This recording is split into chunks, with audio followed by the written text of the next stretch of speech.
बिस्मिल्लाहिर्रहमानिर्रहीम अल्हम्दुलिल्लाहि रब्बिल आलमीन वस्सलातु वस्सलामु अला रसूलिहिल करीम अम्मा बाद रब्बि इश्रह ली सदरी व यस्सिर ली अमरी वहलुल उक़दतम मिन लिसानी यफ़क़हू क़ौली। अस्सलामु अलैकुम व रहमतुल्लाहि व बरकातुहू।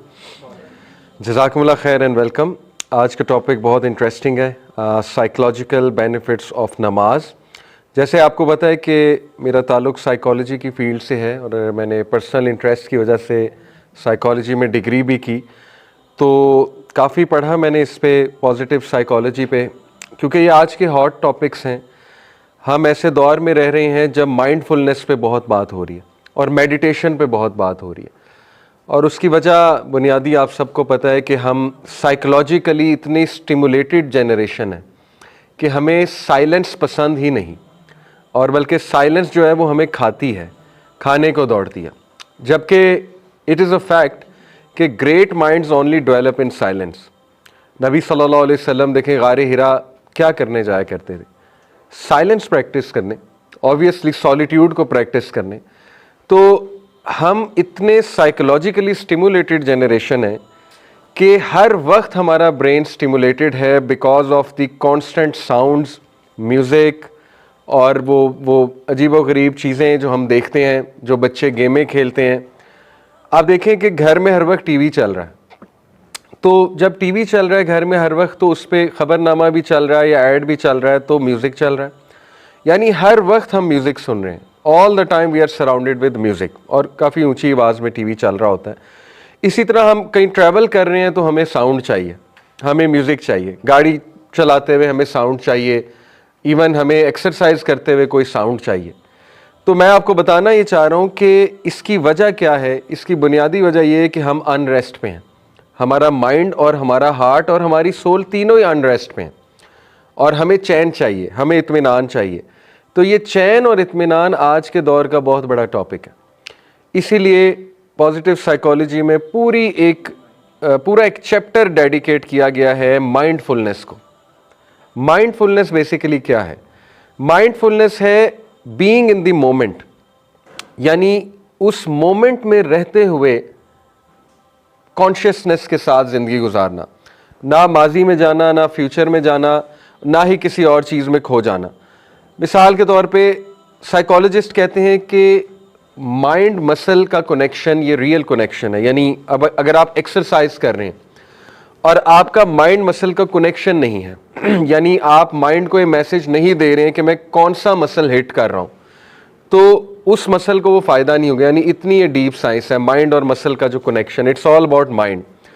इसी तरह साइकोलॉजिस्ट कहते हैं कि अगर आप खाना खाते हुए माइंड और जो भी खाना है उसका कनेक्शन डेवलप नहीं कर रहे हैं, तो वो खाना भी आपको सही न्यूट्रिशनल वैल्यू नहीं देगा। अब ये बहुत अजीब बात है, और आप उसको मील को एंजॉय भी सही से नहीं कर सकेंगे। तो देखिए, माइंड का बहुत रोल है, बट अनफॉर्चुनेटली हमारा माइंड हर वक्त बिजी है, हर वक्त बिजी है। इवन नमाज पढ़ते हुए भी हमारे जहन में बहुत से साउंड्स चल रहे हैं, यानी इवन म्यूज़िक चल रहा है, गाने चल रहे हैं। नमाज में जब हम खड़े होते हैं तो आवाज़ें चल रही हैं, अंदर की आवाज़ें हैं या ब्रेन में जो भी है ख्यालात, वो चलना शुरू हो जाते हैं। Everything gets on. फिर रात इवन सोते हुए लोगों का माइंड हाइपर एक्टिव हो जाता है, और कोई गाना चलने लग जाता है या कोई सीन्स चलने लग जाते हैं, मूवी के या गेम के सीन्स चलने लग जाते हैं। ठीक है, तो मैं आपको बताना चाह रहा हूँ कि हम सब बहुत एंग्शियस जनरेशन है, हमें एंग्जाइटी बहुत हाई लेवल की है हमारी जनरेशन में। ठीक है, हमें स्ट्रेस बहुत हाई लेवल का है, और साइलेंस को प्रैक्टिस करना हमने छोड़ दिया है, और साइलेंस की अब हमें आदत नहीं है। इनफैक्ट हम साइलेंट बैठें तो हमें 2 मिनट बाद दौरे पड़ जाएंगे, यानी हमारा वर्ल्ड अपसाइड डाउन हो जाएगा अगर हम साइलेंट बैठना शुरू कर दें। थरथली मच जाएगी, बेचैनी होने लग जाएगी, और हमें गश पड़ने लगेगा कि हमारी ज़िंदगी कहाँ जा रही है। तो उस साइलेंस को ख़त्म करने के लिए फ़ौरन हमें स्टिमुलेशन चाहिए। वो स्टिमुलेशन गेमों की शक्ल में हो, या नेटफ्लिक्स की शक्ल में हो, या बस लैपटॉप पकड़ के बैठ जाएं उस शक्ल में हो, या मोबाइल खोल कर बैठ जाएं, या रील्स देखते रहें और स्क्रॉलिंग करते रहें उस शक्ल में हो।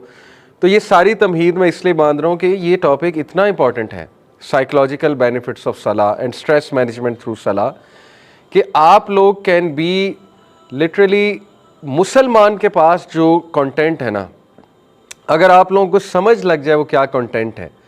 यानी माइंडफुलनेस का टॉपिक जब मैं गोरों का पढ़ता हूँ तो मुझे ऐसे लगता है नर्सरी क्लास का बच्चा बात कर रहा है। लिटरली जब मैं उनकी सेल्फ हेल्प बुक्स पढ़ता हूँ मुझे ऐसे लगता है नर्सरी क्लास का बच्चा बात कर रहा है। और कंपेयर्ड विद इस्लाम, और जब मैं इस्लाम को देखता हूँ, हदीस को देखता हूँ, नमाज को देखता हूँ, मुझे लगता है PhD लेवल का बंदा बात कर रहा है। इतना फ़र्क है, इतना आगे हैं आप उनसे, इतना आगे हैं आप उनसे इन टॉपिक्स में। इन टॉपिक्स की ख़ास बात कर रहा हूँ, माइंडफुलनेस, मेडिटेशन, ठीक है, और how to revive our lives, how to become a deep thinker. आप कभी इमाम इब्न क़य्यिम का कॉग्निटिव बिहेवियरल मॉडल पढ़ें, गूगल पे जाकर लिखें कॉग्निटिव बिहेवियरल मॉडल इमाम इब्न क़य्यिम, देखें वो बातें की हुई हैं जो वेस्ट को शायद 20 साल और लग जाए वहाँ आते हुए। वो बातें उन्होंने की हुई हैं। उन्होंने 4 स्टेप्स बताए एक डीप थिंकर बनने के लिए, जो नीड ऑफ द आवर है, आज के दौर में नीड ऑफ द आवर है ये स्टेप्स। तफक्कुर, उसके बाद तज़क्कुर, फिर एतबार, और उसके बाद तदब्बुर। ये 4 स्टेप्स हैं इमाम इब्न क़य्यिम के बेसिकली कॉग्निटिव बिहेवियरल मॉडल के। तफक्कुर है कि तफक्कुर का मतलब फ़िक्र करना नहीं है, ऑल्दो फ़िक्र से निकला है, लेकिन ये उर्दू वाली फ़िक्र नहीं है। तफक्कुर का मतलब है कि किसी चीज़ के बारे में सोचना और ज़ाहिर है कोई विज़न या कोई फ़िक्र लेकर चलना। मिसाल के तौर पे तफक्कुर ये है कि आप कभी बैठकर 10 मिनट अल्लाह सुब्हानहू व तआला के बारे में सोचें, अल्लाह की नेमतों के बारे में सोचें, अल्लाह ताला आपके साथ कितना लीनियंट है इसके बारे में सोचें, अल्लाह ताला आपको कितने चांसेस देता है इसके बारे में सोचें, अल्लाह की ग्रेटनेस के बारे में सोचें।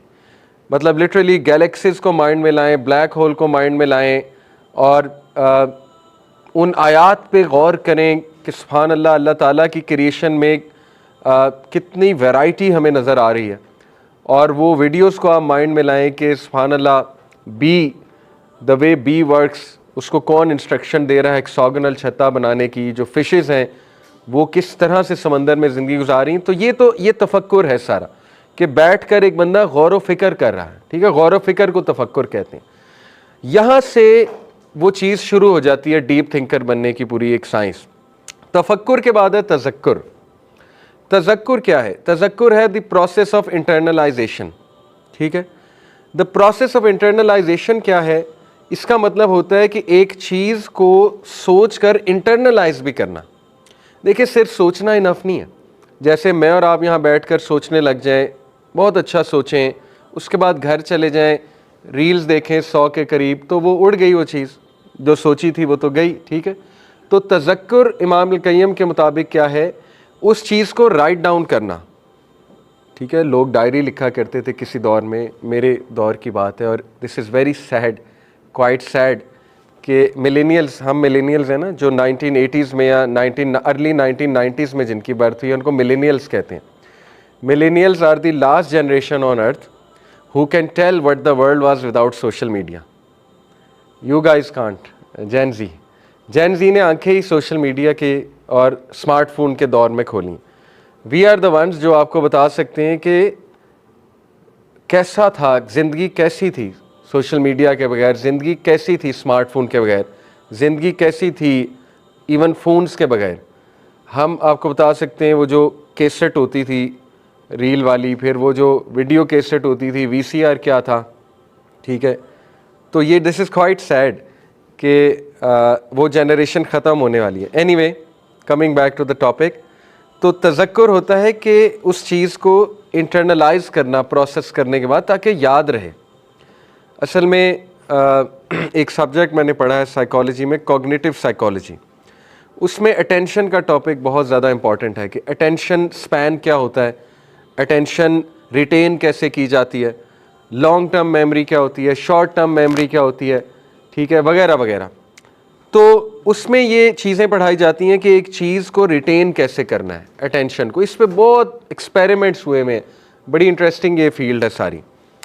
तो ये सारी जो चीज़ें हैं ये इसलिए आज सिखा रहे हैं साइकोलॉजिस्ट, क्योंकि उन्हें नज़र आ रहा है कि हमारी जो जनरेशन है, कमिंग जो जनरेशन है या करंट जो जनरेशन है, वो लिटरली मशीन्स बन जाएंगे, रोबोट्स बन जाएंगे, और सोचना समझना छोड़ देंगे, तफक्कुर करना छोड़ देंगे, चीज़ों को नोट डाउन करना छोड़ देंगे, ठीक है ना, और चीज़ों को सीखना छोड़ देंगे। अब देखें chat GPT, chat GPT is quite intelligent. आप वहाँ पे लिटरली कुछ भी लिखें आपको आउटलाइन बना के दे देगा। आप वहाँ पे जाके ये लिखें कि मैंने एक टॉक देनी है, टॉक का टॉपिक ये है और ऑडियंस की एज ग्रुप ये है, वो आपको एज ग्रुप के मुताबिक टॉक बना कर दे देगा। ठीक है, अब मैं अपने स्टूडेंट्स को असाइनमेंट देता हूँ, मेरी क्लास होती है मुस्लिम लेंस, उसमें मैं सिखा रहा हूँ पब्लिक स्पीकिंग के रूल्स और स्टोरी टेलिंग के रूल्स और how to design a talk. उसमें माशाल्लाह आते हैं काफ़ी लोग, तो ऑनलाइन क्लास होती है जूम पे, तो उसमें मैं स्टूडेंट्स को असाइनमेंट्स देता हूँ, आउटलाइन बनवाता हूँ उनसे किसी टॉक की, मिसाल के तौर पे कि टाइम मैनेजमेंट फॉर टीन्स, इसकी आउटलाइन बना के दिखाओ। अब मुझे पता लग जाता है चैट जीपीटी से कौन लाया। अब देखिए, चैट जीपीटी की वजह से ह्यूमन बींग्स का ट्रस्ट उठ रहा है एक दूसरे से। मुझे क्या पता आपकी क्रिएटिविटी है या एआई की क्रिएटिविटी है। पोस्टर आप बनाएंगे बहुत अमेजिंग कोई, मैं आप पे शक करूँगा कि इसने मेटा एआई से बनवाया, इसकी अपनी ब्रेन, इसका अपना ब्रेन नहीं है, इसका अपना आइडिया नहीं है। तो machines will rule the world और मशीन्स लड़वाएंगी इंसानों को आपस में, मशीन्स ट्रस्ट उठाएंगी इंसानों का एक दूसरे से, और वो हो रहा है। मैं आपकी इज्जत क्यों करूं, आप मेरी इज्जत क्यों करें? आपको क्या पता ये पूरा लेक्चर चैट जीपीटी का, आपके पास कोई गारंटी है? साइकोलॉजिकल बेनिफिट्स ऑफ सलाह हो सकता है चैट जीपीटी का लेक्चर हो, है नहीं इंशाल्लाह, ठीक है, मेरा ही है। लेकिन शक तो आ सकता है ना कि ये तो वहाँ से बना लाए, इनका क्या कमाल है, ये तो पोस्टर भी वहाँ से बना लाते हैं। तो वो जो एक अप्रिसिएशन थी कि यार इसने बुक पढ़ी है, बुक पढ़ के इसने पॉइंट्स एक्सट्रैक्ट किए होंगे, या इससे बड़ी मेहनत की है, ये कमाल का ब्रेन है इसका।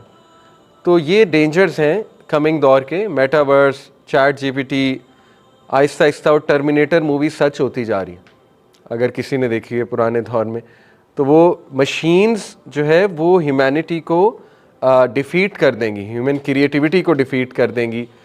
तो वी हैव टू इंशाल्लाह return to the old ways. देखें, ये बात हतमी है कि जब टेक्नोलॉजी एक पीक रीच करती है तो वो रिवर्सल लगता है, और वो रिवर्सल लगेगा। हम जल्दी लगा लें तो अच्छी बात है, ऐसा ना हो कि हम उस फितने में इतना शिकार हो जाएं। But we need to teach our generation how to use technology. तर्क तो कर नहीं सकते, ऑब्वियस सी बात है, बट ये कि वी हैव टू टीच। तो बहरहाल ये सारी बातें मैंने आपसे इसलिए की, तज़क्कर, तफक्कुर, कि आज की जनरेशन यानी जिसमें मैं भी इंक्लूडेड हूँ, ना तफक्कर करते हैं ना तज़क्कर करते हैं बैठ के, और माइंड उनका इतना ज़्यादा एंक्शियस है, इतनी बेचैनी है माइंड में, और बेचैनी की वजह क्या है? Psychological stimulation, highly stimulated by sounds, by music. जो म्यूज़िक हम सुनते हैं वो इतना स्टिमुलेटिंग है, इतना स्टिमुलेटिंग है कि लिटरली वो एक बंदे को पागल कर सकता है वो म्यूज़िक। और जो लोग कॉन्स्टेंटली, ये जो शॉपिंग मॉल्स में लोग होते हैं और कैफ़ेज़ में लोग होते हैं जिनकी 9 आवर जॉब है और 9 आवर म्यूज़िक सुन रहे हैं, तो उनकी मेंटल हेल्थ की तो धज्जियाँ उड़ी होती हैं। कई लोगों ने मुझसे शेयर भी किया है, ठीक है, जो होटल्स में काम करते हैं, शॉपिंग मॉल में हर वक्त म्यूज़िक चल रहा है, तो उनको तो नींद भी नहीं आती, इतना स्टिमुलेशन हो चुकी है उनकी। एनीवे, तो ये इनका सोल्यूशन क्या है? ये टॉपिक्स इनका सोल्यूशन है कि आपने मेडिटेशन की तरफ वापस आना है, माइंडफुलनेस की तरफ वापस आना है, आपने अंदर जो है वो पेशेंस लानी है, कंपोजर लाना है, आपने साइलेंस को प्रैक्टिस करना है, ठीक है।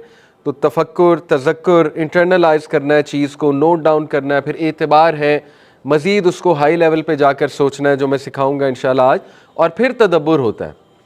अल्लाह ने कहा ना, अफला यतदब्बुरूनल कुरान, क्या ये कुरान पर तदब्बुर नहीं करते? देखिए, तदब्बुर तभी होगा जब आप एक डीप थिंकर हैं, वरना तदब्बुर हो ही नहीं सकता।